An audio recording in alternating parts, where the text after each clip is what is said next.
Bueno, buenas noches a todos y a todas. Tanto tiempo de hacer esto de mirarse en la camarita. Vamos a hacer un breve video para que todos los que lo puedan mirar, todos los que y las que lo puedan mirar, les sirva como insumo, como disparador, que los interpele, que los provoque, que los moleste, respecto de un tema que siempre consideramos elemental, pero este año, por razones obvias, es un año atravesado por elecciones, con todo lo que se implica, y no cualquier elección, donde aparecen candidatos muy disruptivos. Entonces, este contexto hace que este tema, que siempre nos resultó medular, fundamental y trascendental, cobre una relevancia fundamental, que es ni más ni menos que el financiamiento del sistema de salud en la Argentina. Tema clave. Nosotros desde que empezamos la asignatura asumimos una especie de compromiso, una tarea militante en términos intelectuales, y es entender, asumir y entender que la salud pública y la salud en general están absolutamente intrincadas con la economía y con la política, ¿sí? De hecho, nos dedicamos gran parte de la primera parte del año a seguir el desarrollo de lo que llamamos el nacimiento del modelo médico hegemónico, y vimos que este modelo que nos acompaña hasta la actualidad nació al calor de uno de los procesos sociales, económicos y políticos más importantes de los últimos siglos, como fue la Revolución Industrial. Bueno, muy bien.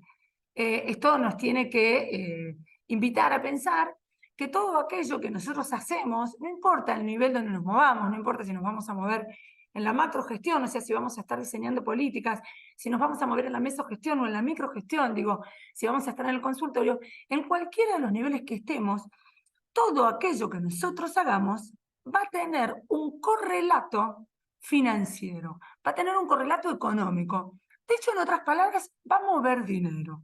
Todo aquello que nosotros hagamos o dejemos de hacer va a tener una implicancia en términos monetarios.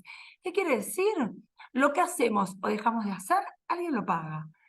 Lo que vamos a ver hoy es quién lo paga, por qué lo paga, de qué manera, qué opinamos, cuál es la posición de esta unidad académica, de esta cátedra tomada respecto del financiamiento de los sistemas de salud en general y en particular respecto del financiamiento de salud en la Argentina. Quiero decirles, como les he dicho en muchas oportunidades, una vez más, que se sientan empoderados y unos privilegiados, ya que siendo apenas estudiantes de cuarto año, de este seminario se van a ir con una idea, algunos más acabada y otros muy rudimentaria, de cómo se financia el sistema de salud. Quiero contarles que yo recién me empecé a enterar cuando estaba en segundo o tercer año de la residencia, ya era una profesional recibida y a punto de tener mi especialidad, que todo aquello que yo hacía con mi lapicera y mi sello salía de algún lado. Hasta ese momento no lo sabía.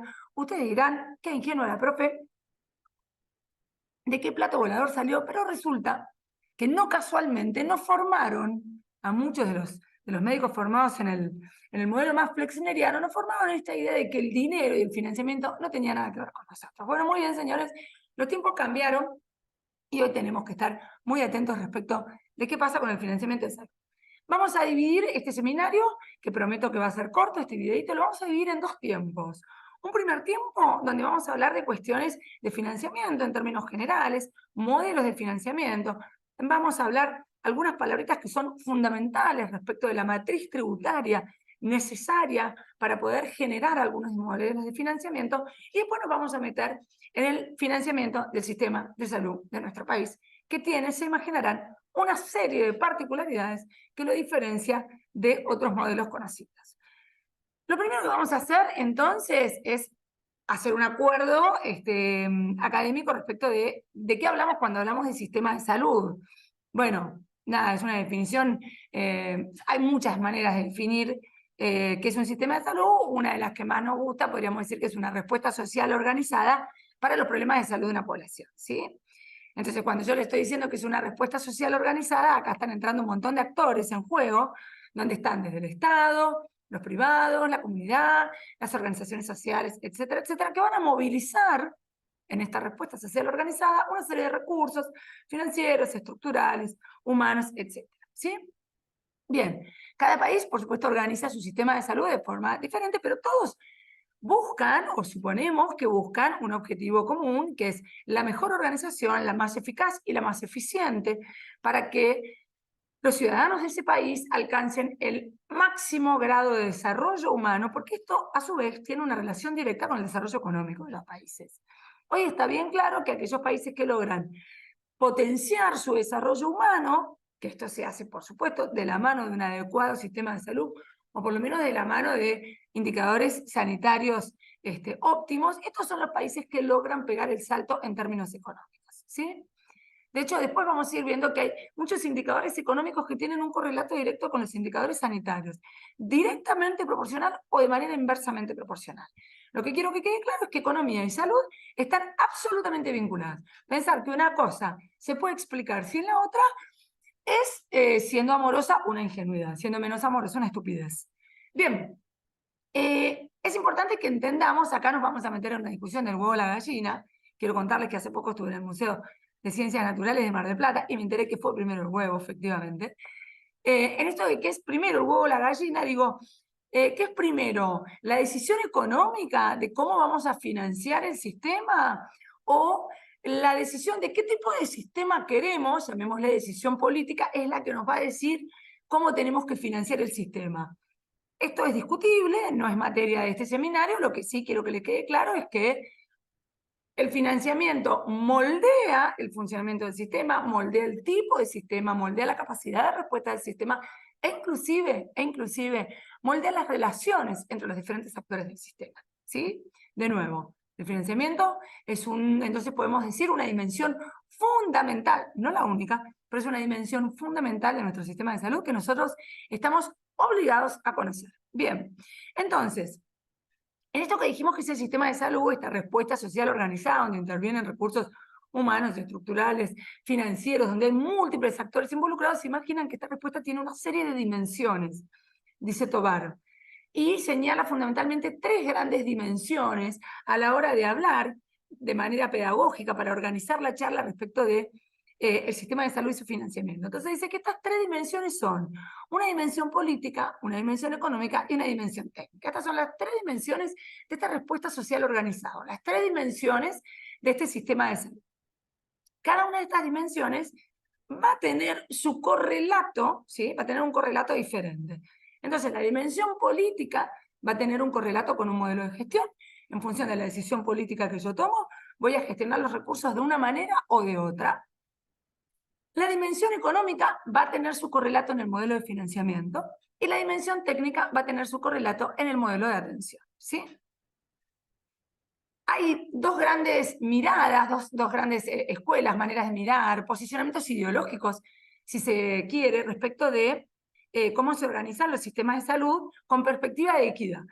A veces uno piensa que solo decir perspectiva de equidad todos entendemos lo mismo, pero resulta que no estamos hablando de lo mismo. Podemos, en función de dónde estemos parados, podemos tener un enfoque igualitarista o un enfoque neoliberal. ¿Cuál es la diferencia de estos dos enfoques? El enfoque igualitarista es el que a ustedes les va a sonar más familiar, es el que vienen viendo de los primeros años de la carrera, que es el que dice que todos los individuos deben tener el mismo acceso a los servicios de salud de acuerdo a sus necesidades, ¿sí? Todos los individuos deben poder acceder a lo mismo de acuerdo a sus necesidades. Esto implica que les voy a tener que dar cosas diferentes a los individuos para que todos puedan acceder de la misma manera, ¿sí? La famosa equidad e igualdad, el famoso dibujito del muñequito mirando el partido de fútbol sobre un cajoncito más alto porque es más petizo, ¿se acuerdan? Pero también está el enfoque neoliberal, o enfoque de niveles mínimos, que dice que lo que hay que definir fundamentalmente es un conjunto limitado de servicios básicos donde van a acceder toda la población de menores recursos. Le vamos a dar un paquete mínimo, ¿sí? Y a partir de ahí, una vez que yo garantice que la población de menores recursos accede a lo mínimo, después abro el juego al mercado y abro el juego al liberalismo, entendiendo el liberalismo como la ideología personal, individual, de libertades individuales y personales, tan en boga en este último tiempo, ¿sí? Bien, obviamente, un enfoque igualitarista, o sea, un enfoque basado en una perspectiva equitativa, va a dar lugar a un sistema de financiamiento, ¿no? Va a poner el foco y va a priorizar determinadas cuestiones a la hora de pensar cómo voy a financiar, mientras que un enfoque de corte neoliberal o de cuidados de paquete mínimo va a poner el foco en otro sistema de financiamiento. Lo hemos hablado cuando hablamos de lo que le había pasado a la APS en todos estos años, como en algún momento habían claudicado muchas de las banderas de Almata y habían sido reemplazadas por un enfoque mínimo, que es el de la política de los 90, que es el enfoque de los paquetes o programas, que tiene impactos muy puntuales, ¿no? ¿Se acuerdan que hablábamos de cómo, por ejemplo, en el menemismo la mortalidad infantil sufrió un marcado descenso? Y uno se podría preguntar, ¿pero cómo en el menemismo cuando el país estaba con un salvavidas de plomo yéndose al fondo del mar? Bueno, muy bien, este enfoque de paquetes básicos hizo que un determinado grupo poblacional, una determinada cuestión puntual, ¿sí?, tuviera una mejora, mientras los hospitales se nos caían encima de la cabeza, ¿no es cierto? Bien. Ahora también tenemos distintas perspectivas respecto de la equidad en el financiamiento, ¿sí? Esta equidad puede ser horizontal o puede ser vertical, según los economistas. Se imaginarán que el término de equidad horizontal hace referencia al tratamiento igual para iguales, es decir, que todos aquellos que poseen recursos iguales paguen lo mismo, ¿sí? Mientras que la vertical, ¿no?, se imaginan que hace referencia a un ordenamiento de mayor a menor, ¿sí?, donde lo que se establece es un tratamiento desigual para desiguales. Si somos desiguales, no podemos pagar todos lo mismo. Entonces, este enfoque, ¿qué es lo que dice? Que aquellos que tienen mayor capacidad de pago deben realizar pagos mayores y los que tienen menor capacidad de pago deben realizar pagos menores. Lo que se llaman matrices impositivas de corte progresivo, ¿sí?, que son muy poquitas en nuestro país. Ahora después nos vamos a meter con la cuestión impositiva. La verdad es que el paquete más grande de recaudación de impuestos se hace a través de uno de los impuestos más regresivos de todos, si no el más regresivo, que es el IVA, que es el 21% que pagamos, que paga Mañeto por comprarse su BMW, ¿sí?, o que paga mi vecina por comprarle los pañales a su bebé, ¿sí? Me salió como un versito.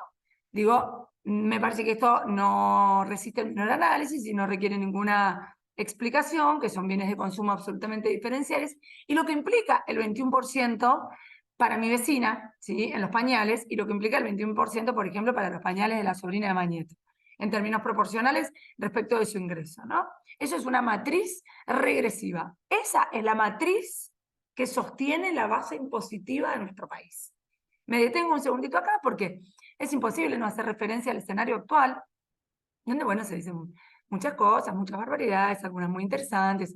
Hay que estar muy atento en estos días, hay que parar mucho las orejitas y hay que aprender a escuchar.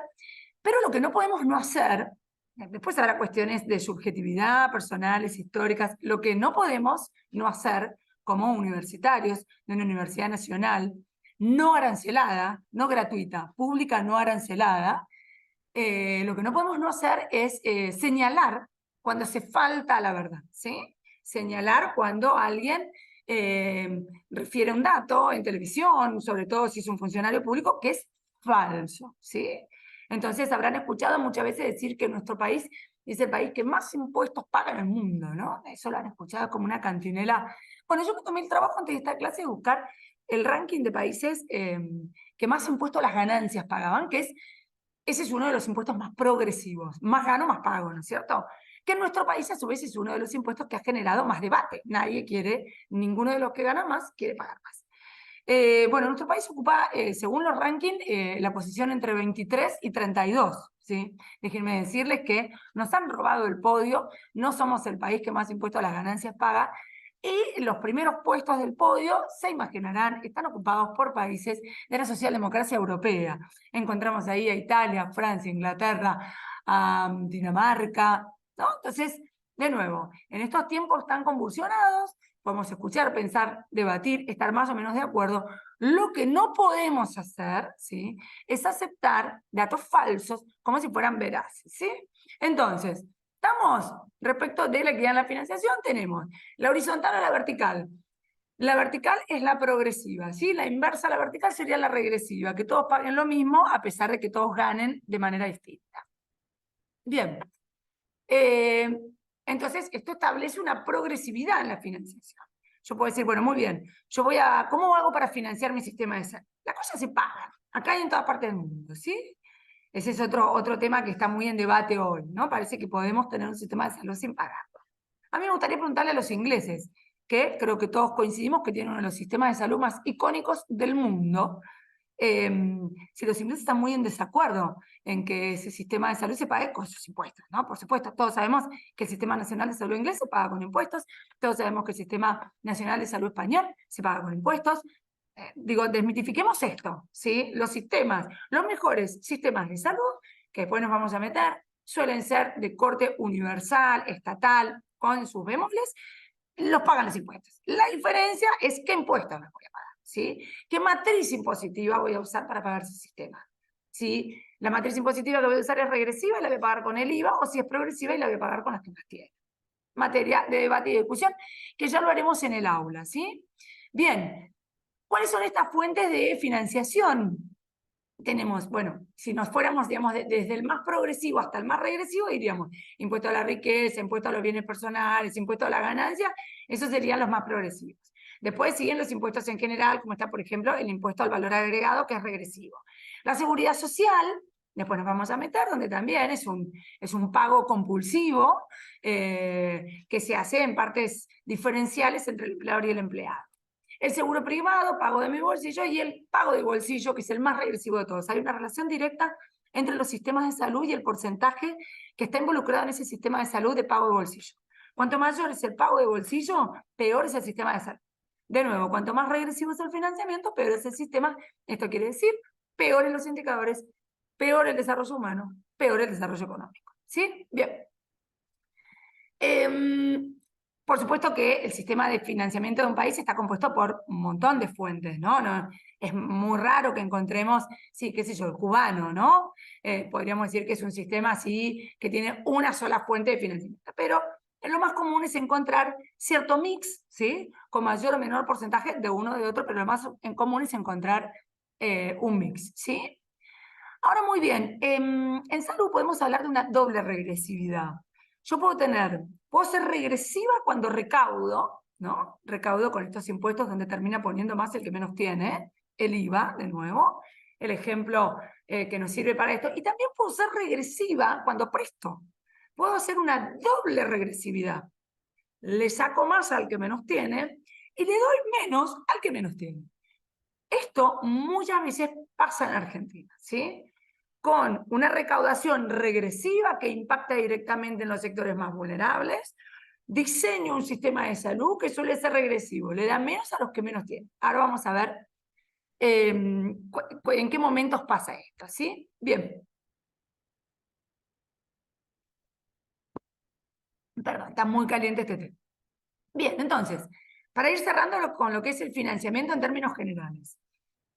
Yo me debo hacer tres grandes preguntas para evaluar los sistemas de financiamiento, tanto el de Argentina, el de Francia, el de Inglaterra o el de otra galaxia. Las tres preguntas que me tengo que hacer son, ¿cuánto debe gastar? Y acá me permite una digresión, es ¿cuánto debe gastar o cuánto debe invertir? ¿Es un gasto o una inversión, no? Otro debate, vamos anotando ahí en la pizarra ciertas cuestiones para el debate en clase. Los sistemas de salud se pagan, acá y en toda parte del mundo, acá y en toda parte del mundo se pagan con impuestos. Los mejores sistemas de salud son aquellos que tienen una recaudación basada en una matriz impositiva de corte progresiva, ¿sí? Y otra perlita que anoto ahora en la pizarra para el debate es si cuando hablamos de financiamiento del sistema de salud hablamos de gasto o hablamos de inversión. Esto es absolutamente ideológico, político y filosófico. Esto, digamos, si me posiciono en un lugar o en el otro. Entonces, bueno, ¿cuánto debe gastar o cuánto debe invertir un país en salud? Uno diría, en función de qué quiera hacer, hasta dónde se quiera desarrollar, de dónde deben venir esos recursos y cómo asigno los recursos, ¿sí? Bien. En otras palabras, lo que me voy a preguntar es, ¿quién paga? ¿Quién va a pagar? Lo que dijimos al principio, los sistemas de salud se pagan cada vez que pongo un sello, cada vez que pongo una firma, cada vez que indico o dejo indicar, se mueve plata. Tengan en cuenta esto. ¿Quién paga? ¿Cómo se recolectan estos fondos? ¿Y cómo se distribuyen los recursos? Con lo cual acá ya tengo tres grandes respuestas. Hay alguien que paga, hay alguien que recolecta y asegura este fondo, que arma un fondo de inversión, digamos, o un fondo contracíclico, idealmente, y hay alguien que decide cómo se van a distribuir los recursos. ¿Ok? Bien. ¿Cómo se recolectan los fondos? Bueno, va a depender si el que recolecta es el Estado, lo va a hacer a través de todos estos impuestos que nombramos recién. Si el que recolecta es la seguridad social, lo va a hacer a través de este aporte que debe poner el empleador del 6% y este aporte que debe poner el empleado todos los meses del 3%. Y si el que recolecta es la medicina privada, lo va a hacer directamente de los pagos de los seguros que va a recibir mensualmente, ¿está?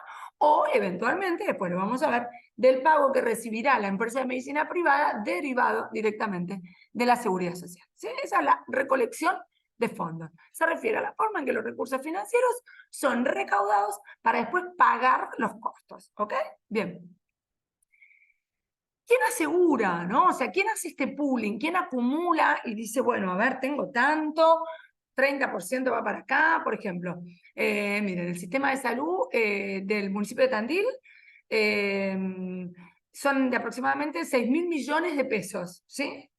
Bien, de estos 6.000 millones de pesos, apenas el 11,1% se destinan al primer nivel de atención. Bien, esto lo decide alguien. Digo, hay una aseguradora, alguien hizo ahí el pooling, ¿no?, de lo recolectado, en este caso fue el municipio de la ciudad de Tandil, el Sistema Integrado de Salud Pública, que dice, ok, tengo estos fondos, ¿cómo los uso y cómo los distribuyo? ¿Sí? El objetivo principal de este pooling es distribuir este riesgo acorde a las necesidades de mi sistema de salud. ¿Y quién compra los servicios? ¿Sí? Porque una vez que yo recolecto los fondos, los tengo organizados, decido cómo los voy a invertir, tengo que salir a comprar esos bienes sanitarios que voy a distribuir a la población, a los afiliados a la Seguridad Social o a los afiliados a las empresas de medicina privada. Me refiero a salarios, camas de hospitales, medicamentos, tecnología, todos compran. Compra el Estado, compra la Seguridad Social, compra la medicina privada. Entonces, de nuevo, los 3 pasos son: recolecto, ¿sí?, de distintas fuentes, aseguro, armo mi pelota de plata, la tengo, la miro y defino hacia dónde va y qué porcentaje y por qué, ¿sí? Y en función de esa decisión que tomé, salgo a comprar una serie de bienes y servicios para ofrecer a mi población asegurada o beneficiaria. Este triángulo, ¿no es cierto?, donde tenemos a los ciudadanos, a partir de los cuales voy a recolectar los fondos, ya sea a partir de impuestos, a partir de seguridad social, o a partir de que alguien viene y me paga una cuota todos los meses, las aseguradoras, Estado, Seguridad Social, empresas de medicina privada, que tienen, ¿no?, la torta de plata y dicen qué porcentaje va para cada lado, y la asignación, ¿sí?, de los recursos que terminan los proveedores de servicios, porque yo para comprar, lo que voy a tener que hacer la más de las veces es contratar a proveedores de servicios, ¿sí? Bien, en función de quiénes pagan o cómo aportan al sistema y cómo lo hacen, quiénes brindan el aseguramiento y cómo se pagan los servicios que compro, ¿sí?, yo puedo hacer este cuadrito, digamos, de 3 tiempos, donde voy a tener una etapa, me voy a preguntar, ¿sí?, y en función de esa pregunta va a surgir una clasificación. Entonces, así yo voy a tener que en la etapa de recolección de fondos, yo me pregunto, ok, ¿quién aporta esos fondos? ¿Cómo obtengo esos fondos? ¿Y cómo los aporta? Y ahí me voy a encontrar con que voy a tener 2 sistemas, obligatorios o voluntarios. Ahora después vamos a ver cuáles son obligatorios y cuáles son voluntarios. A priori se imaginan que los obligatorios son los impuestos y la seguridad social, ¿sí? Cuando yo me paro a ver quiénes aseguran los fondos y me pregunto quién asegura, lo dijimos recién, puede asegurar el sector público, la seguridad social o el sector privado. Y cuando tengo que ver la etapa de la compra de servicios, acá es muy interesante porque acá entramos en juego nosotros, ¿sí? Porque nosotros somos servicios que vamos a ser comprados por el Estado, por una empresa de medicina privada o por una obra social. ¿Qué quiere decir esto? ¿Quién nos va a pagar y cómo nos va a pagar? ¿Y en función de qué nos van a pagar? ¿Sí? A partir de ahí aparecen una serie de modelos vinculados al pago, ¿sí?, que puede ser el pago antes de que se ejecute la práctica, el pago posterior a que se ejecute la práctica, e inclusive el pago posterior a que se ejecute la práctica y con buenos resultados, ¿sí? Esto va a generar modelos prospectivos o retrospectivos, después nos vamos a meter más en detalle con esto, ¿sí? Algo que está muy en boga también, ¿no? Lo habrán escuchado al candidato de la Libertad Avanza hablar de que solo se financia la oferta y hay que empezar a financiar la demanda. Concepto peligrosísimo. Financiar solo la demanda, después nos vamos a meter, pero bueno, todo esto tiene que ver con la compra de servicios, ¿sí? La etapa final en esta cadena que hace al financiamiento y al funcionamiento total del servicio del sistema de salud. Recolecto, aseguro, tomo decisiones de cómo lo voy a gastar, compro. Bien. En función de esto hay esquemas, si se quiere, podemos decir, o tipos ideales que existen en muy pocos países del mundo de manera depurada, pero que los utilizamos pedagógicamente para saber que hay 3 grandes modelos y que uno podrá tener una tendencia mayor o menor de acercarse a uno de esos modelos, ¿sí? Estos 3 modelos son el modelo universalista, el modelo de la seguridad social o bismarckiano y el modelo de los seguros privados. Y acá a mí me gusta hacer un correlato que es interesante, ¿no? Porque el modelo universalista es sin lugar a dudas Inglaterra, el modelo de la seguridad social es sin lugar a dudas Alemania, y el modelo de la seguridad de los seguros privados es sin lugar a dudas Estados Unidos, ¿no? Estoy hablando de 3 cosas medio esquemáticas, muy icónicas. Y me gusta pensar que estos modelos tienen un correlato con el ser nacional de estos países, ¿no? También, de nuevo, de manera caricaturizada y esquemática y estereotipada, a los fines prácticos y a los fines de que nos sirva como disparador para pensar. Digo, uno piensa en Inglaterra y piensa en la flema inglesa, en esta cosa, ¿no? Por lo que venden, esta cosa for export, del inglés flemático, sobrio, distinguido, que no duda, estatista, ¿no? Y que defiende su Sistema Nacional de Salud inglés como si fuera una joya de la corona. Alguna vez Margaret Thatcher se quiso meter con el Sistema Nacional de Salud inglés y lo que no pudieron los obreros mineros, que fue voltearla, lo terminó haciendo el Sistema Nacional de Salud inglés, terminó siendo una de las grandes causas de la caída de la Dama de Hierro. Así que imagínense hasta qué punto para los británicos el Sistema Nacional de Salud es algo constitutivo y medular al ser nacional y al ser inglés, y son como muy medidos en esto de, uno lee los tiempos de demora que tiene, por ejemplo, una cirugía programada en el Sistema Nacional de Salud inglés y no lo puedes creer, acá te prenden fuego un hospital, sin embargo ahí se espera lo que hay que esperar porque es programada, porque está todo muy dividido en urgencias y no urgencias de corto plazo, mediano plazo, largo plazo, bueno, muy inglés, uno lee el Sistema Nacional de Salud inglés y dice muy inglés. Cuando uno piensa en el modelo del seguro social, que es el modelo bismarckiano, es Alemania, es el mundo del trabajo, ¿no? Es la organización del ser nacional a partir del trabajo. Nadie dudaría de que los alemanes, así a ojo de buen cubero, de hablemos sin saber, diría Yayo, pero nadie dudaría de que Alemania debe tener más o menos buenos indicadores sanitarios, ¿no es cierto? Ahora también nadie dudaría de que Alemania debe tener, si no es pleno empleo, le pegan el palo. O sea que tiene, digamos, un sistema de salud, un financiamiento de su sistema de salud directamente vinculado a su mundo del trabajo. Y por último, el país icónico de la seguridad privada, del aseguramiento privado, es Estados Unidos, ¿no? El país liberal, por definición, de la aportación de armas es, ¿no? ¿Cómo es? La enmienda esta nada, que antepone la libertad individual, inclusive la libertad individual de tener un arma, entrar a una escuela y boletear a 20 pibes, ¿no? Antepone esa libertad individual a cualquier cosa. Eso es el ser nacional americano. Y tienen un sistema de salud acorde, ¿no? Cada uno va a tener la salud en función de lo que pueda pagar. Si no lo vieron, les pido por favor que vean un ratito, aunque sea el documental de Michael Moore, que habla del sistema de salud americano, ¿sí? Donde empieza diciendo, no me acuerdo el porcentaje, la cantidad, el porcentaje de norteamericanos que cayeron bajo la línea de pobreza en el último año, en el año del documental, por tener que afrontar un gasto sanitario, ¿sí? Porque en Estados Unidos los sistemas de salud no están pensados como para que, como están pensados en gran parte del mundo, digamos, como sistemas que lo que van a hacer es actuar de manera contracíclica para que cuando un ciudadano, un habitante, se vea expuesto a un evento catastrófico, ese evento catastrófico no le lleve la vida. Así están pensados los sistemas de salud en la mayor parte del mundo, menos en Estados Unidos, por supuesto, donde todo está liberado a el libre albedrío, valga la redundancia, a la libertad individual y a la capacidad, la supervivencia del más apto. Muy darwinista la cosa. Esto es un poco lo que decíamos entonces recién. ¿Quién aporta y cómo? Los sistemas obligatorios son los impuestos y las contribuciones de la seguridad social. Los sistemas voluntarios son los gastos en los hogares, el pago de bolsillo y los seguros privados. Bien, los sistemas obligatorios, todo lo que es la cuestión impositiva.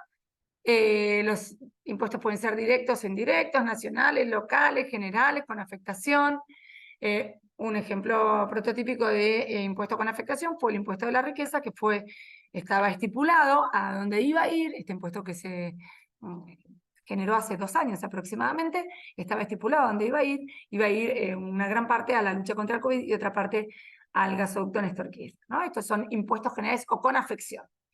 Y las contribuciones de la seguridad social, cuando hablamos de estos tipos de impuestos, son sistemas de contribución obligatoria, ¿sí? Yo si soy un empleado de comercio, no puedo decir, no, yo el 3% de mi aporte no lo quiero poner. Después, eventualmente, lo podré derivar a una empresa de medicina prepaga. Pero no puedo decir que no lo quiero poner, porque de hecho este circuito es automático y no lo genera, no lo gestiona, ni lo maneja ni el empleado ni el empleador. Lo maneja ANSES, después lo vamos a ver, ¿sí? Esta extracción del 3 y el 6% es algo, ANSES hace solo de pasamano, ¿sí? No hace más que eso, pero sí, digamos, genera la compulsión en la extracción del porcentaje del empleado y del empleado. Después los sistemas voluntarios, el gasto de los hogares en salud, el gasto en bolsillo, el más regresivo, el más inequitativo de los impuestos. Después los seguros privados, que hay de varios tipos. También, atenti a escuchar ahora, ¿no? Que nos dicen, no, vamos a tener vouchers como en Chile, ¿no? Y ningún periodista le pregunta, ¿pero ese voucher qué te va a cubrir? ¿Te va a cubrir todo? ¿Qué te cubre ese voucher? ¿Cuántas consultas médicas te cubre ese voucher? Ah, bueno, depende. Si los periodistas preguntaran eso, les contestarían, depende qué voucher tengas. Entonces ahí el periodista tendría que volver a preguntar, ¿y de qué depende que tenga un voucher y no otro? Y ahí la respuesta se complejizaría y lo que aparecería es un sistema sanitario directamente vinculado a la capacidad de pago. Bien, las fuentes de financiamiento, esto no es algo que decimos nosotros, esto es palabra, digamos, esto nos trasciende a nosotros, esto no es materia de discusión, ¿sí? O si es materia de discusión, si alguien quiere traer esto a discutir al aula, que lo traiga con evidencia robusta, porque la evidencia que hay a favor de esto, ¿sí? De que la equidad en el financiamiento es la que se basa, la que tiene los impuestos en la base, después las contribuciones a la seguridad social y en última instancia los pagos de bolsillo, ¿sí? No podemos pensar en un sistema de salud bancado en el bolsillo de cada uno. O sí podemos pensar en un sistema de salud bancado en el bolsillo de cada uno. Un sistema de salud tremendo, ¿no? Bien, entonces ya dijimos cómo se recolecta. Ahora dijimos, bueno, ¿quién hacía este pooling? ¿Quién asegura? Dijimos que podía ser el sistema público, la seguridad social, los seguros privados. ¿Sí? Bien. ¿Y cómo se asignan los recursos? ¿Sí? ¿Qué pago? ¿Qué pago? ¿A quiénes y cómo? ¿Cómo contrato? ¿Sí? De nuevo, los modelos prospectivos, los modelos retrospectivos. ¿Pago por práctica o pago por cápita? ¿Qué quiere decir cada cosa? Que por cápita yo te doy un pool de guita y te digo, usala. No te voy a pagar más que esto, tenés estos 50.000 a cargo. Si atendés uno o si atendés 50.000, a mí me da lo mismo, te voy a dejar la misma guita, modelo muy perverso, que genera mucha deformación de la atención, ¿no? Ahora, si pago solo por práctica, también tengo un enorme riesgo moral como asegurador, que el prestador me facture una cantidad de prácticas desopilantes e impagables. Pues por lo general se trata de ir a modelos mixtos, ¿sí? Una parte de pago capitado y otra parte de incentivos posteriores a la práctica en función de determinados objetivos. De nuevo, el ejemplo es el Sistema Nacional de Salud inglés, que tiene a sus médicos generalistas con un muy buen pago basal y después tiene una serie de pagos agregados en función de los resultados que obtenga sobre su población objetiva. Por ejemplo, se lanza el programa para reducir el consumo de estatinas en los adultos mayores.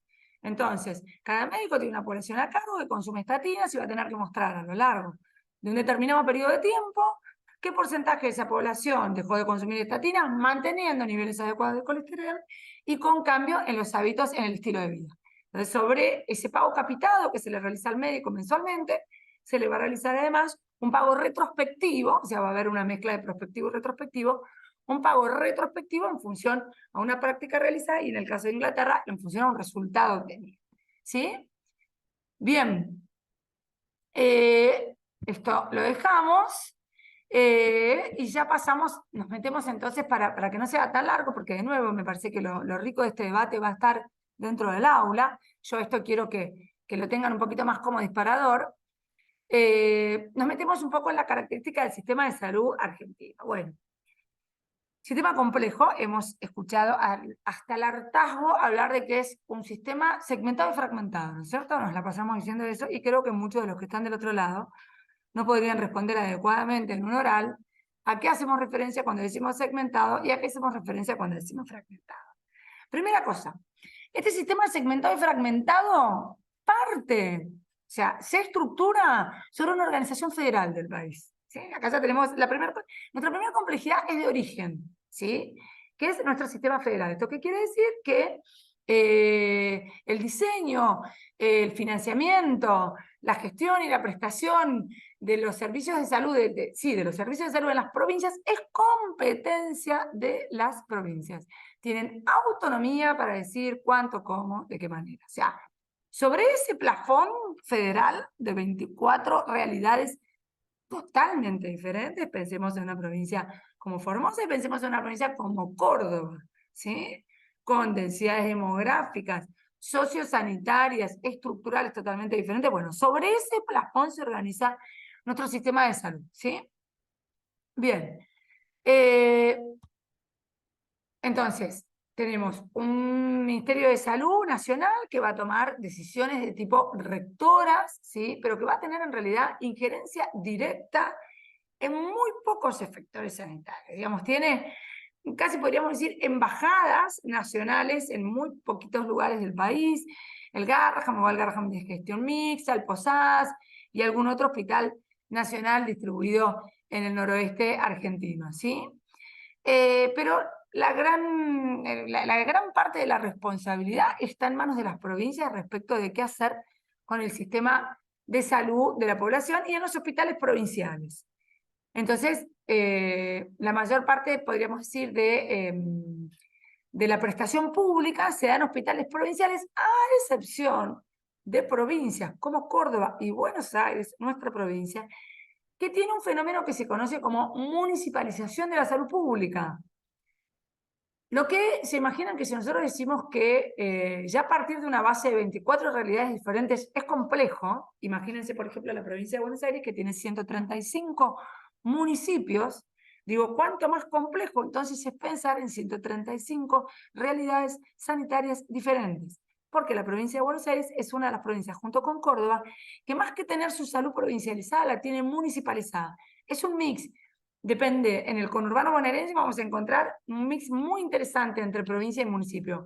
A medida que nos vamos yendo hacia el interior de la provincia de Buenos Aires, los efectores provinciales empiezan a mermar y empiezan a tomar más fuerza, o la que pueden, en función del financiamiento, los efectores municipales. Un ejemplo de esto es la región sanitaria octava, a la cual pertenece Mar del Plata y otros 15 municipios más, 16 municipios en total, de los cuales que cuentan con un solo efector provincial.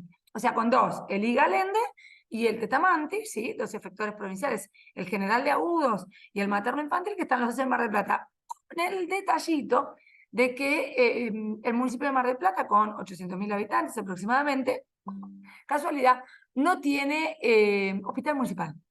Entonces, este efector provincial en realidad termina siendo, de hecho, un efector municipal que hace que el resto de los bonaerenses de la región sanitaria 8 no tengan este efector provincial de mayor complejidad a donde deberían acceder si uno pensara una red de cuidados progresivos.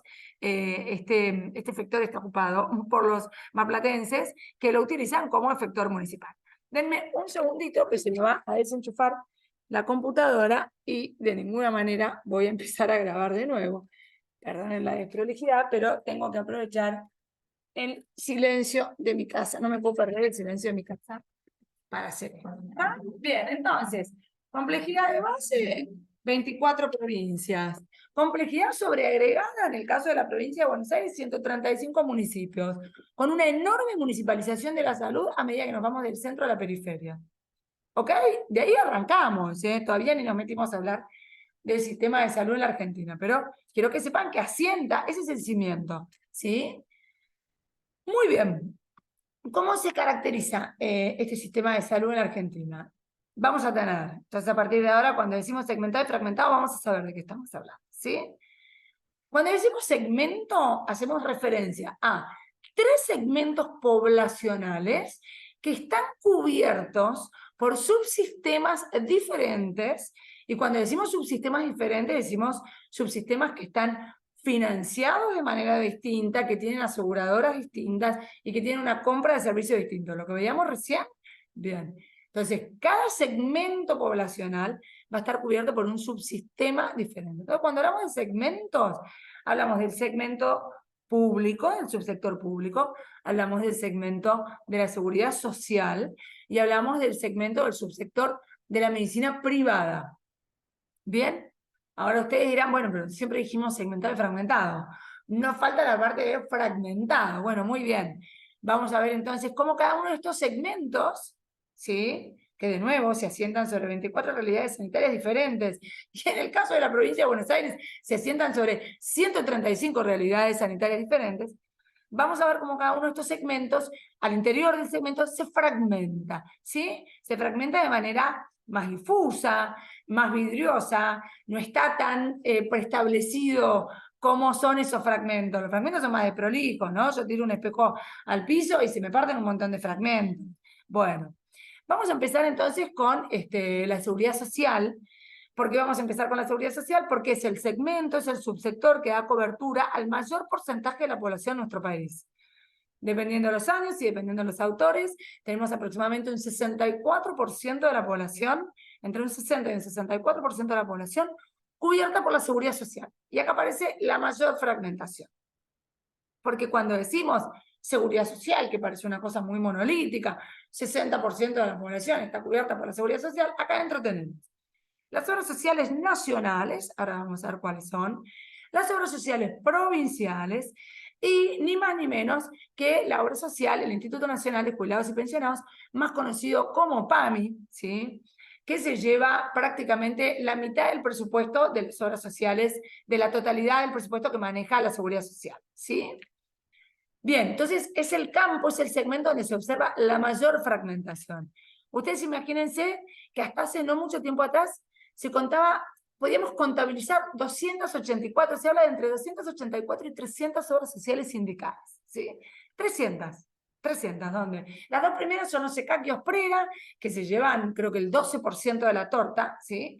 Imagínense el desgranamiento que después hasta llegar a 300. Imagínense la diversidad que hay de asalariados dentro de estas obras sociales.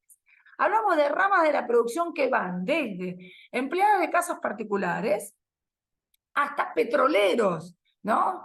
Imagínense la diferencia en el aporte del petrolero de Vaca Muerta, cuyo salario base, me enteré este verano, que estuve conversando muchísimo en el sur, es de 1.000.000, 1.500.000 de pesos, ¿no es cierto?, versus el salario de una trabajadora de casas particulares, cuyo salario básico para una trabajadora que no hace 8 horas, imagínense que hace 4, es de 80.000 pesos por mes, ¿sí? Entonces, en ese rango, en esa diversidad, están las 300 obras sociales nacionales, por ejemplo, ¿sí?, que están dentro del segmento de la seguridad social, que a su vez después van a salir a contratar, en función de los ingresos de lo que recaudan, van a salir a contratar efectores y servicios que ya se están imaginando que van a ser de distinta calidad.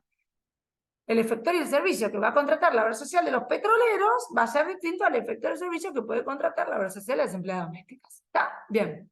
Tenemos acá también, las obras sociales nacionales tienen una ventaja, podemos decir, que tienen un ente regulador. Tenemos la Superintendencia de Servicios de Salud, que es el ente regulador y autoridad de aplicación para que se cumplan las normas vinculadas a las obras sociales nacionales. La Superintendencia es la encargada de hacer cumplir el cumplimiento, valga la redundancia, del PMO. La Superintendencia regula el Fondo de Redistribución y fundamentalmente el Fondo Sur, que es el Fondo de Asignación Única de Reintegros, ¿sí?, que ahora nos vamos a meter en un ratito, que vamos a ver, es una especie de, o por lo menos fue creado como un fondo contracíclico que pudiera hacer frente a estas inequidades obvias que estamos mencionando, que son obvias desde la creación de las obras sociales, pero que a medida que fue pasando el tiempo se fueron acrecentando, ¿sí? Entonces, cuando decimos seguridad social, decimos obras sociales nacionales, reguladas por la Superintendencia de Servicios de Salud, vinculadas al empleo formal, con un cumplimiento básico y obligatorio del PMO y con una diversidad y una heterogeneidad. Esto sí que es tirar un cristal al piso y partirlo en 1500 pedazos. Bien, tenemos también en este segmento las 24 obras sociales de las provincias, ¿sí? Que no están reguladas por la Superintendencia de Servicios de Salud, no deben dar cumplimiento a la misma canasta básica prestacional a la que sí deben dar cumplimiento por ley las obras sociales nacionales. Fíjense que es casi hasta esquizoide, ¿no? Tenemos 300 obras sociales, que son las que están con el mundo de los trabajadores, que sí tienen que cumplir una pauta básica, ¿sí? De canasta mínima prestacional. Pero después tenemos 24 obras sociales provinciales, que son las de los trabajadores de las provincias, que no están obligadas a cumplir esa canasta básica prestacional. Y después tenemos el PAMI, ¿sí? Que en realidad no está dentro de... Ayer o antes de ayer escuchaba a el que supuestamente va a ser el referente de salud del espacio de la libertad Avance. Un colega, un burro. Por eso digo, la subjetividad es cosa de cada una. Lo que no podemos hacer nosotros, como docentes y estudiantes de cuarto año, es no señalar la burrada, ¿no? Entonces le decía a un periodista que él no entendía por qué el PAMI no podía tener el mismo tratamiento y la misma regulación que las obras sociales nacionales que estaban dentro de la Superintendencia de Servicios de Salud. Yo digo, este hombre no aprueba salud colectiva, ¿no? Digo, porque para empezar, en el PAMI, ¿quién haría de empleador? ¿Quién pondría el 6%? Después nos vamos a meter con PAMI, vamos a ver bien cómo se financia el PAMI. Pero además, ¿ustedes se imaginan el gasto que implica? ¿No? Porque después vamos a ver un poquito más qué significa la solidaridad dentro del sistema de la seguridad social.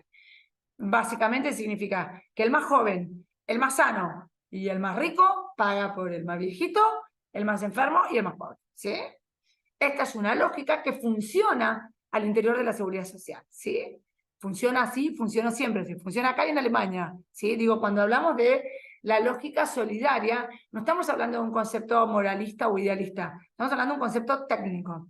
¿Ustedes se imaginan una obra social de todos viejitos? ¿No? Con lo que gastan los viejitos, digo, porque todos sabemos que las crónicas no transmisibles van de la mano con cumplir años. Con lo cual, los mayores de 65 años tienen un gasto en salud, gastan una cantidad de salud infinitamente mayor a la que pueden gastar ustedes o a la que puedo gastar yo. Bueno, digo como para no dejar pasar esa currada, ¿no? Los periodistas que hace mucho tiempo perdieron el ejercicio de preguntar, las dejan pasar y uno a veces como escucha, se revuelca y dice, ¿por qué le están preguntando lo que corresponde? Bueno, muy bien, seguimos entonces con el mundo de la seguridad social. Dijimos, obras sociales nacionales, 300 aproximadamente, vinculadas directamente al mundo del trabajo.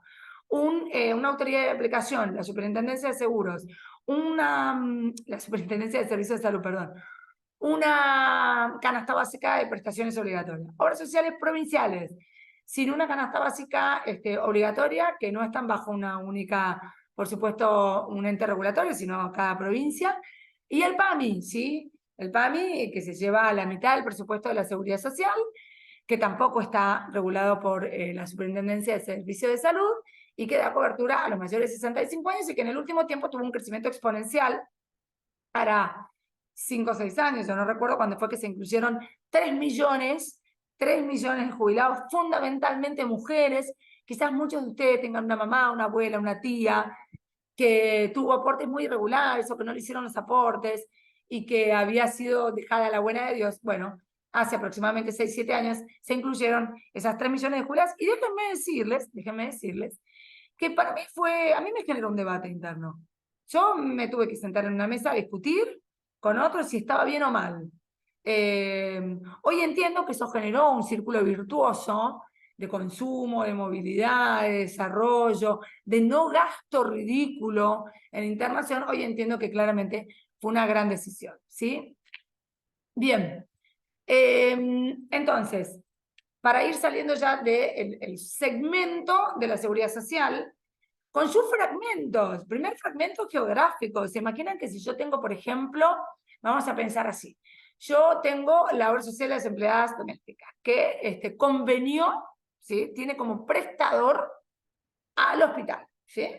Tiene como prestador a la maternidad de los hospitales públicos. Ustedes imagínense la diversidad de contratación que va a tener esa obra social en Cava, por ejemplo, donde voy a poder conveniar con 33 hospitales, y donde hay maternidades de altísimo nivel, versus la posibilidad de conveniar de esa misma obra social con prestadores públicos en Formosa, ¿sí? Por ejemplo. Entonces, yo soy la misma trabajadora, tengo la misma obra social, que en los dos lugares convenio con prestadores públicos, pero en uno de los lugares tengo una densidad de prestadores públicos muy elevada y en otra muy baja, ¿sí? Bien, bueno, esto, digamos, después tiene traducciones más complejas. Imagínense si yo soy un aportante de la obra social de los petroleros, que como les decía recién, el sueldo es de 1.500.000, yo aporto el 9%, ¿no es cierto? 3 lo pongo yo, 6% lo pongo el empleador, redondeemos en el 10, ¿sí? Con lo cual mi aporte es de 100.000 pesos. Entonces me llaman de las empresas de medicina privada y me dicen, vení, pásame el aporte acá y te hago vos de 450. ¿No? Entonces, bueno, soy un trabajador de OSPE, que con mi salario puedo pasarlo a una empresa de medicina privada y voy a acceder a una serie de prestadores que contrató la empresa de medicina privada, que no van a ser los mismos prestadores que, por ejemplo, va a contratar Osprera en la provincia de Buenos Aires, que tiene aportes muy bajitos y que se caracterizó históricamente por malversar esos fondos, por hacer un mal uso de esos fondos. Entonces probablemente tenga otro tipo de contratación, tenga más dificultad para acceder a un turno. Entonces, hablamos de la seguridad social, hablamos del segmento de seguridad social. Ahora, ya esto hay una fragmentación y hay una heterogeneidad tremenda, ¿sí? Porque además, ustedes imagínense, una obra social grande como los petroleros, por ejemplo, que tiene muchos aportes muy altos, ¿sí? Esto le permite a la obra social tener un fondo contracíclico. Este pooling que hablábamos hoy, estás, ¿cómo aseguro los fondos? Entonces, OSPE puede decir, bueno, esto lo pongo acá, esto lo pongo acá, y esto me lo quedo para hacer frente a gastos catastróficos. ¿Qué serían los gastos catastróficos? Que de golpe 50 afiliados a la vez necesitan dedicación de alto costo, ¿sí? Entonces, OSPE lo puede hacer porque tiene, ¿no? Por el tipo de población a la cual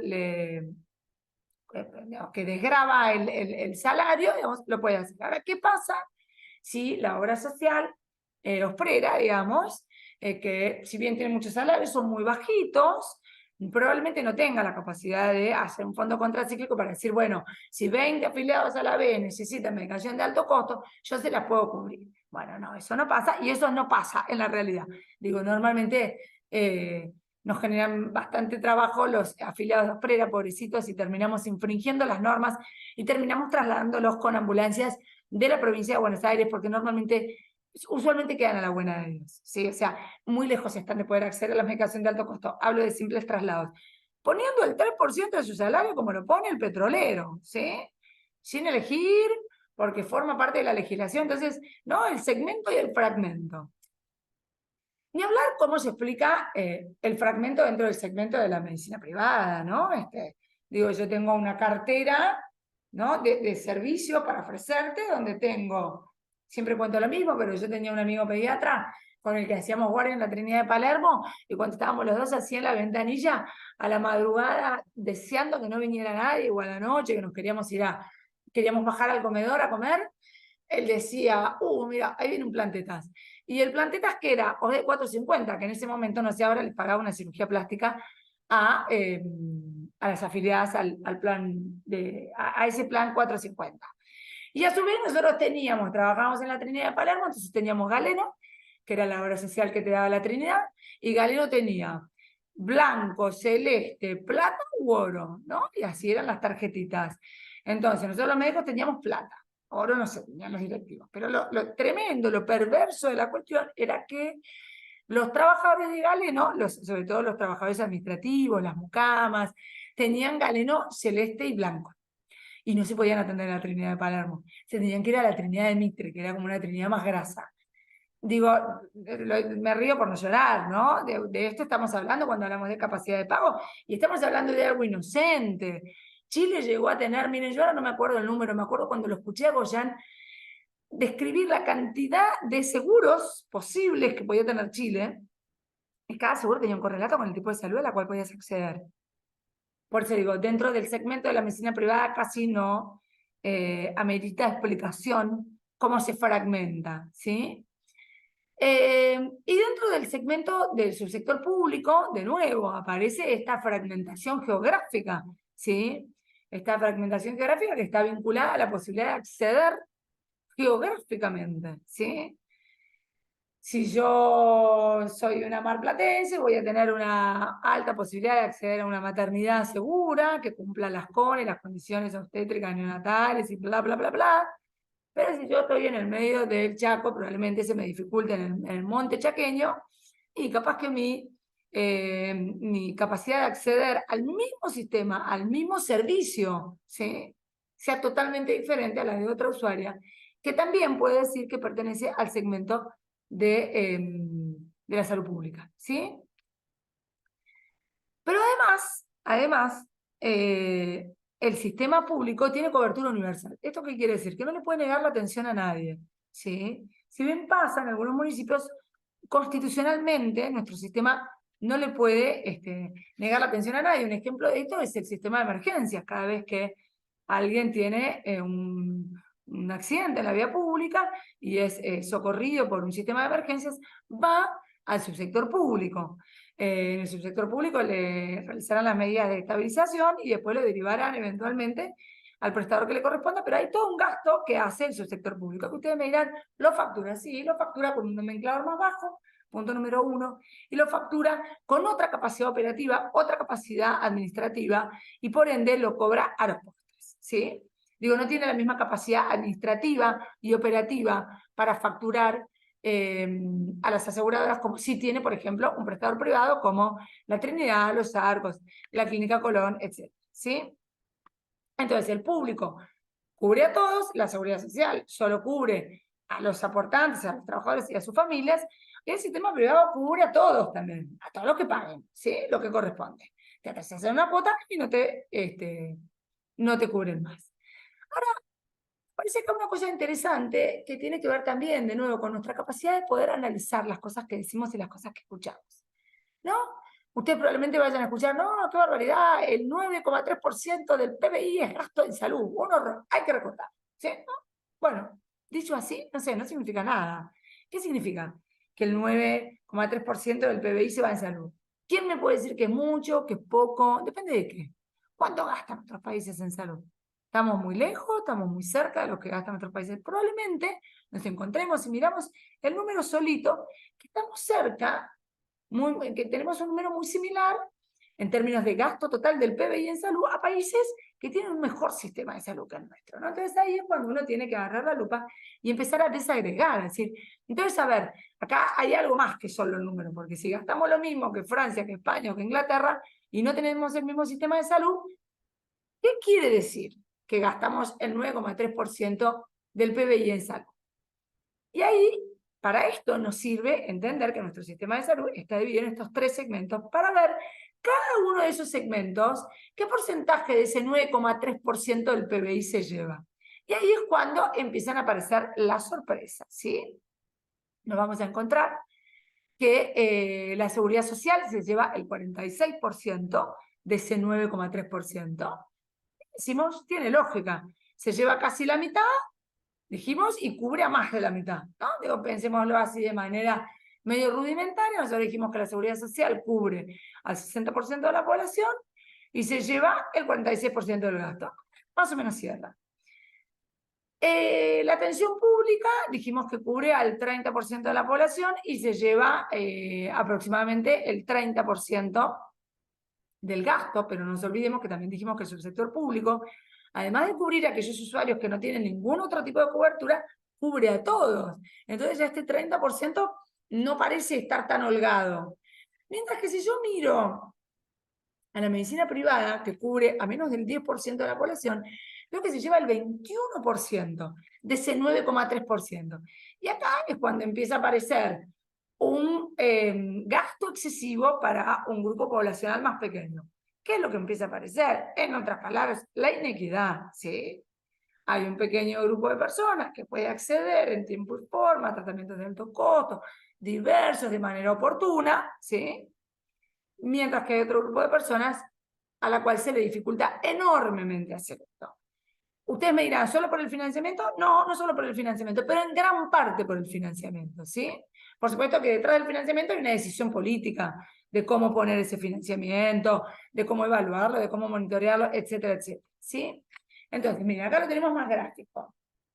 Fíjense cómo el público, ¿sí?, se lleva el 32% del 9,3% del PBI, la seguridad social se lleva el 46%, el subsector privado se lleva el 26,1%. Cuando lo vemos vinculado a la cantidad de población que cubre, es cuando nos aparece la sorpresa, ¿sí? Decimos, el subsector público, que se lleva 15 millones solamente para cubrir a 34 millones de personas, de nuevo, 34 entre comillas, porque todo ciudadano puede ser atendido en el subsector público. El subsector de la seguridad social se lleva la mitad, prácticamente, 27 millones, para cubrir al 62% de la población. Mientras que el sector de la medicina privada, perdón, se lleva 6 millones, el 13%, para cubrir solamente al 29%, ahí ese número está un poco más alto, para cubrir a menos del 10% de la población. Bien, esto es un tema que después lo vamos a ver, es interesante, tiene que ver con la fragmentación y con la inequidad federal, de nuevo, ¿no? Y cómo tiene que ver también con otro tema que va a estar muy en debate en este tiempo, que es la coparticipación de la nación a las provincias y posteriormente de muchas provincias a los municipios. ¿Qué es la coparticipación en términos generales? De nuevo, primero algo que sucede en prácticamente todos los países civilizados del mundo. ¿Esto qué quiere decir? Los niveles centrales recaudan una serie de impuestos y luego esa recaudación la redistribuyen intentando generar una equidad en términos de desarrollo con su población. La redistribuyen en función de ¿qué? De las necesidades básicas insatisfechas, cuestiones demográficas, cuestiones poblacionales, y en el caso de la provincia de Buenos Aires, esa redistribución va pegada a un indicador muy particular, que es un indicador sanitario. Después en clase nos vamos a meter con esto un poquito más. Van a ver entonces cómo las provincias que tienen, fíjense como Córdoba y Buenos Aires, en este gasto en salud per cápita por provincia, aparecen las provincias que tienen la salud muy municipalizada, aparecen con un gasto en salud per cápita aparentemente más bajo, que en realidad está siendo cubierto por los municipios, ¿sí? Y tiene eso después un correlato con el tipo de transferencias que les hace la nación a las provincias. Bien. Bueno, esta cuestión de la coparticipación tiene que ver, como decíamos, con esto, fundamentalmente para subsanar inequidades, además históricas, geográficas. Digo, si no se hiciera esto, se estaría castigando a la persona que le tocó nacer en Saliqueló versus la persona que le tocó nacer en San Isidro, ¿no? Digo, quiero que entendamos esto de la coparticipación y del rol que el Estado debe cumplir en esto, porque si no es un libre albedrío, si no es jodete, ¿quién te mandó a nacer en Saliqueló? ¿No es cierto? Digo, porque el que nació en San Isidro tiene acceso a un hospital extraordinariamente hermoso, porque el municipio de San Isidro es un municipio riquísimo, ¿sí?, que tiene un montón de financiamiento municipal y que le permite generar una estructura en salud diversificada, enorme, de calidad, mientras que el municipio de Saliqueló, no conozco Saliqueló, digo, Pigüé, Saliqueló, estoy diciendo, muy probablemente no tenga la posibilidad de recaudar como recauda San Isidro, y no tenga, si no es a partir de la coparticipación de la provincia, si no tiene eso, no va a tener la posibilidad de generar un sistema de salud municipal ni parecido al de San Isidro. Entonces, de nuevo, si el Estado no hace esto, lo que le está diciendo a los ciudadanos es, jodete, ¿quién te mandó a hacer en Pigüé? ¿Me explico? Digo, porque hay que ponerle nombre a estas cosas, porque de nuevo también, candidatos que, viste, ahora se presentan diciendo, y vamos a terminar con la coparticipación. ¿Perdón? ¿Perdón? Eso es una aberración. Terminar con la coparticipación quiere decir esto. Quiere decir, lo lamento, yo nací en San Isidro, tengo unos... Está claro, ¿no? Digo, porque hay que empezar a ponerle... primero hay que empezar a ponerle veracidad a las cosas que uno dice, hay que empezar a ponerle evidencia, hay que empezar a ponerle datos concretos, y hay que empezar a ponerle traducción a las palabras. Cuando decimos basta con la coparticipación, estamos diciendo esto, ¿sí? Entonces, la construcción de equidad en salud requiere de un esfuerzo federal para nivelar diferencias, ¿sí? Si no lo hace el Estado, ¿no? Yo me pregunto y les pregunto, si no lo hace el Estado, ¿quién lo hace? ¿No? ¿Quién nivela estas diferencias históricas, sos hijo, nieto y tataranieto de un albañil que se hizo su casita chiquitita, apenita, su piecita, sin revocar. Pero si no es el Estado que va a venir a darte una salud adecuada, una escuela adecuada, para que puedas desarrollar tu máximo potencial, ¿qué va a hacer? Mandrake, ¿sí? Entonces, ojo con esto, ojo porque de nuevo, los países que tienen la mayor contribución de impuestos a las ganancias, que son los que le decía hoy, Francia, Inglaterra, Dinamarca, Italia, tienen estados muy potentes, ¿eh?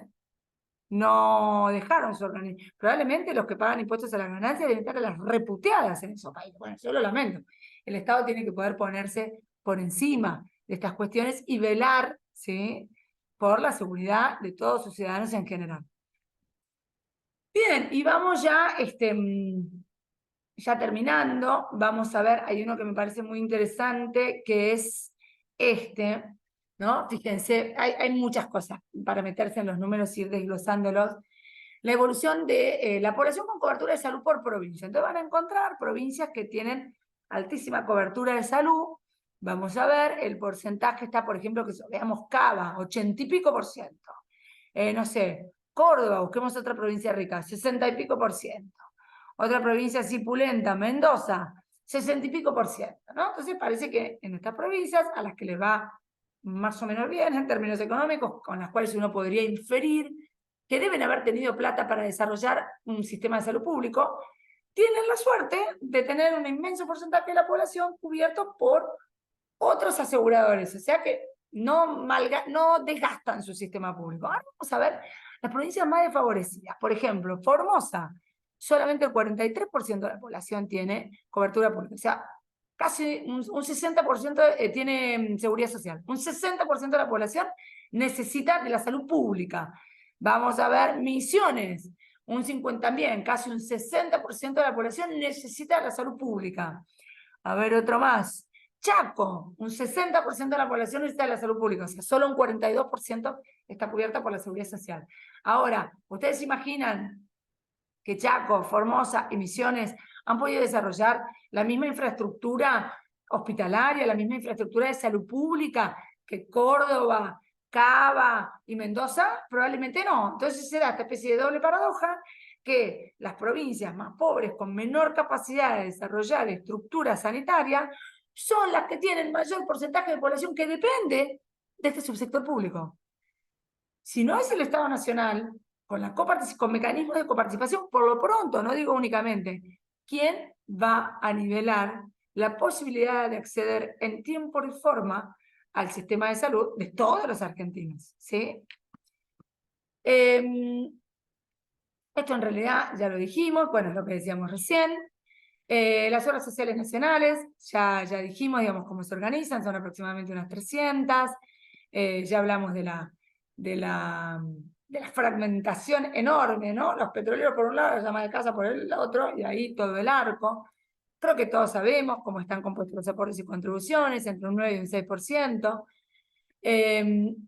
Cabe aclarar que antes de que ANSES, la plata sigue este camino, digamos.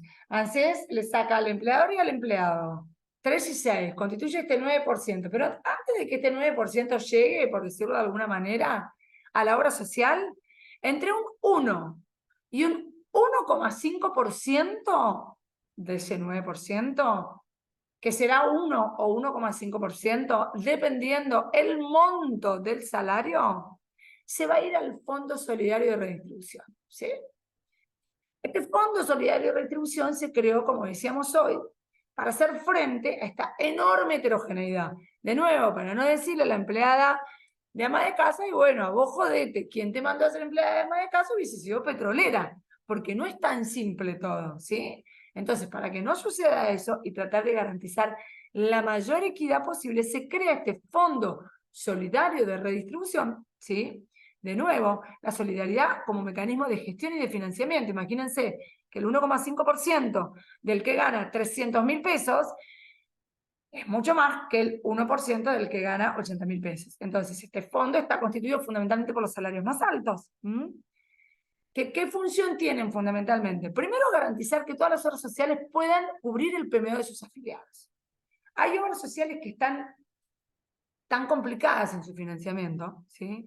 Que tienen tan poquitos afiliados y los afiliados cobran salarios tan bajos, que generar ese pool de dinero para decir, bueno, ok, esto que tengo me permite cubrir el PMO, el plan médico obligatorio, ¿sí? A todos mis afiliados hay obras sociales que no pueden. Para esto está el Fondo Solidario de Redistribución para compensar esa falta y que por lo menos todas las obras sociales nacionales, recuerden que cuando hablamos de PMO, hablamos de Fondo Solidario de Redistribución, hablamos de Superintendencia de Servicios de Salud, hablamos de obras sociales nacionales. Para esto se crea el Fondo Solidario de Redistribución y en una segunda instancia se termina creando un fondo que pertenece al Fondo Solidario de Redistribución, que no sé si está acá, es el Fondo Sur, que es el Sistema Único de Reintegros, creo que no está acá, que es un sistema que se utiliza para reintegrar ciertas prácticas. Fundamentalmente lo que son medicación de alto costo, ¿sí? Y todas las prácticas vinculadas a discapacidad. Yo no sé si ustedes se acuerdan, el año pasado hubo mucho agite mediático, por supuesto, como casi todo lo mediático, berreta, de mala calidad, mala información, información no chequeada, no repreguntada, donde decía algo así como el Estado, ¿no? Entonces los títulos rimbombantes eran: el Estado dejó de cubrir a la seguridad social de los afiliados. Uno que conoce el tema dice: el Estado no le da prácticas a los afiliados, ¿sí? A los afiliados le da práctica la obra social o eventualmente el prestador contratado por la obra social. Bien. Este Fondo Solidario de Redistribución, con su Fondo Sur, se crea, como dijimos, para compensar el PMO y para hacerse cargo de estos tratamientos de alto costo, que inicialmente hacía referencia a drogas, ¿sí? El surgimiento de lo biológico fue un boom, estalló las finanzas de muchas obras sociales, pero después lo que terminó generando más dificultades en términos de financiamiento fue el nuevo abordaje de la discapacidad. Y acá hay un tema de debate interesantísimo. El abordaje de la discapacidad es interdisciplinario, son muchísimas las disciplinas y las miradas. Ahora sale muchísimo dinero, ¿sí? Y cuando digo muchísimo dinero, sale muchísimo dinero. Y vamos a poner un ejemplo concreto. Imagínense que yo soy una empleada de la obra social X y que tengo un buen sueldo. Vamos a pensar que gano, miren lo que les digo, 700.000 pesos por mes. ¡Wow! Un montón. Vamos a redondear los números para que se entienda más. En vez de pensar que mi aporte a la obra social es del 9, vamos a pensar que es del 10, ¿sí? El 10% de 700.000 son 70.000 pesos, ¿sí? Ahora nosotros dijimos que de esos 70.000 pesos, antes de que ANSES se los mandara a mi obra social, el 1,5% de esos 70.000 va a ir al Fondo Solidario de Redistribución. El 1,5 de 70.000 son 10.500 pesos. ¿Sí? 10.500 pesos es lo que yo aporto al Fondo Solidario de Redistribución. E imagínense que tengo la fortuna o no, mala o buena fortuna, eso dependerá de tener un niño o una niña que necesita múltiples prestaciones de discapacidad. Imagínense que tengo un chico que va a la escuela con acompañante terapéutico, con un transporte escolar, que hace quimioterapia 2 veces por semana, que hace TO 2 veces por semana, que recibe algún tipo de medicación, que va al kinesiólogo, que lo ve una médica especialista en su trastorno. Fueron tomando nota. Bien, ¿cómo hago para pagar eso con 10.500 pesos? Imposible, ¿sí? Eso es el mecanismo solidario. Así funciona la solidaridad. Mis 10.500 pesos, junto con otro montón de porcentajes que variarán entre el 1 y el 1,5%, fueron a constituir este Fondo Solidario de Redistribución para poder afrontar este tipo de gastos. Gastos que también en algún momento se van a tener que poner bajo la lupa, ¿sí? Porque si yo estoy haciendo uso de un fondo solidario que fue creado fundamentalmente para que todos los afiliados a la seguridad social pudieran cubrir su PMO de manera digna, en tiempo, forma y oportunamente, tampoco puedo desfinanciar ese fondo y ponerlo todo en cobertura. Es peliagudo lo que estoy diciendo, ¿sí? Es disruptivo, es para pensar. Digo, ¿quién decide que la totalidad de ese Fondo Solidario de Redistribución se va a discapacidad, se va a Solgesma para la esclerosis lateral amiotrófica, o se va a cubrir el PMO de la obra social de las empleadas domésticas? ¿Cómo se decide eso? Bueno, por eso digo, que a veces no hay que, no sé, no tengo la respuesta. Si se quedaron esperando que les diera la respuesta, no se las voy a dar.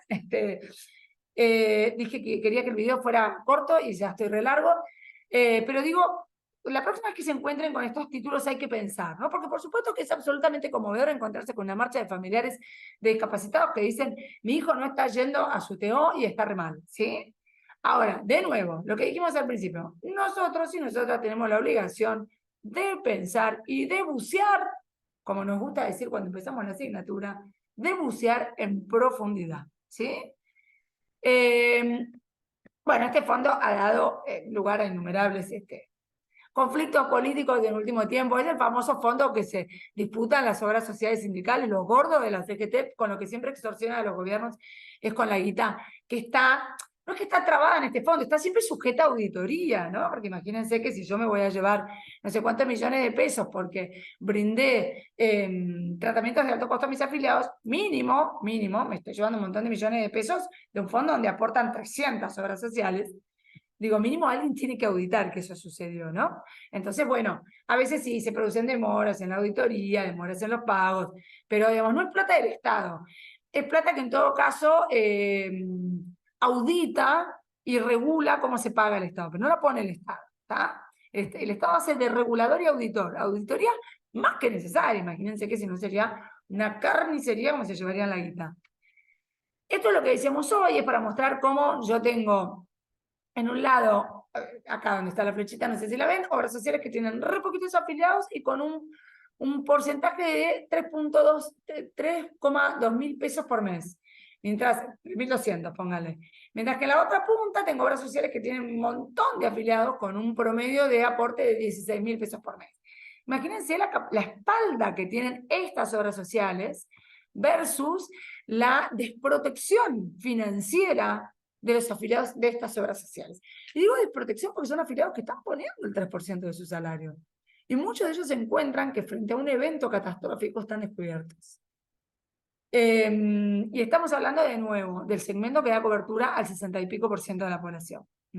Bien, esto para seguir, digamos, conversando respecto a la heterogeneidad de la seguridad social, como las primeras 20 se llevan el 56% de la cobertura, con los CECAC y Osprera a la cabeza, y el resto, ¿no? Las otras 280 obras sociales se llevan el 44% restante, ¿sí? A ver, bueno, las obras sociales provinciales, como dijimos hoy, son 24, vinculadas a la realidad financiera de cada provincia, no están sujetas a la regulación de la Superintendencia de Servicios de Salud, no están obligadas a cumplir el PMO, son un universo también hiperdiverso. De nuevo, no es lo mismo la capacidad financiera que tiene Córdoba, Mendoza o Cava que la capacidad financiera que tiene Chaco. Y otra vez, si no hay un Estado nacional ahí salvando esas inequidades, la otra respuesta es jodete. Y el PAMI. El PAMI extraordinario. El PAMI es una cosa maravillosa. Yo fui médica de PAMI 7 años.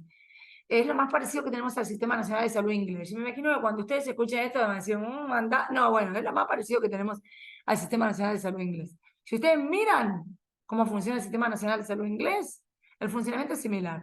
¿Saben en qué difiere? Que la mayoría de los prestadores ingleses son públicos. Recién ahora están empezando a contratar algunos prestadores privados.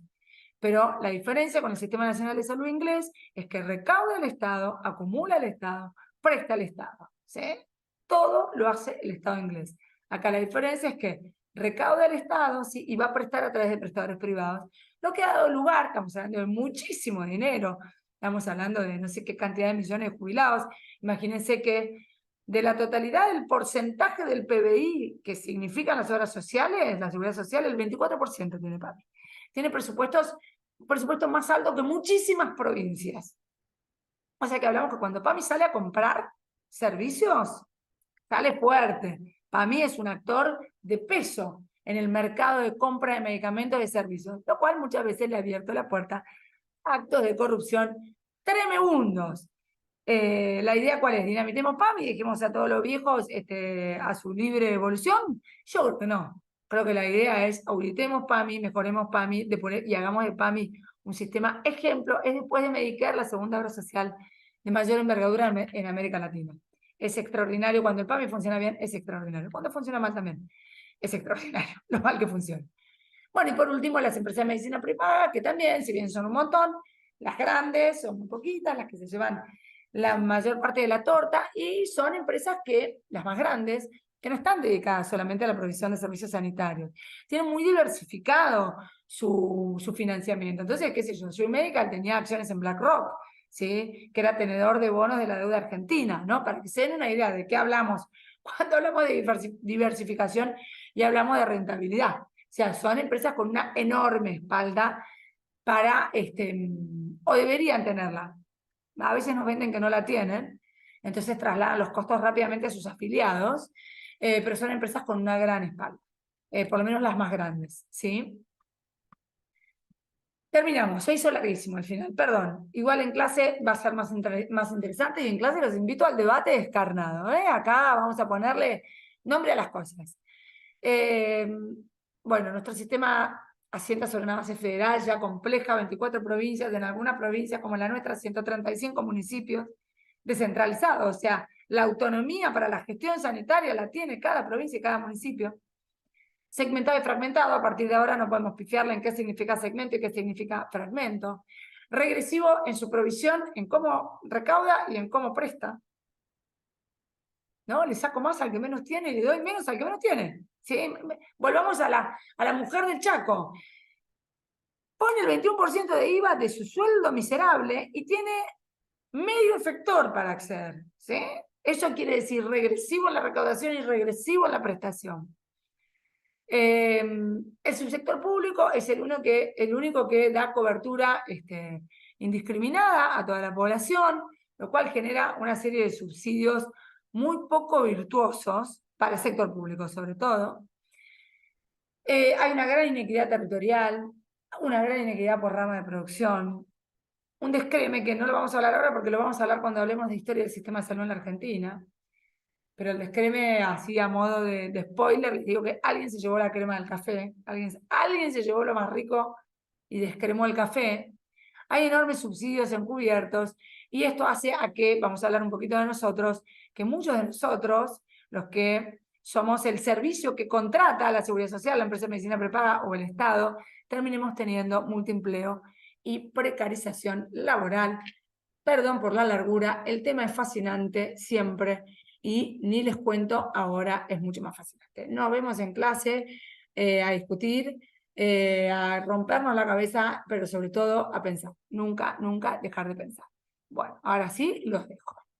Si pudiera dejar de grabar acá, de tener la grabación. Adiós.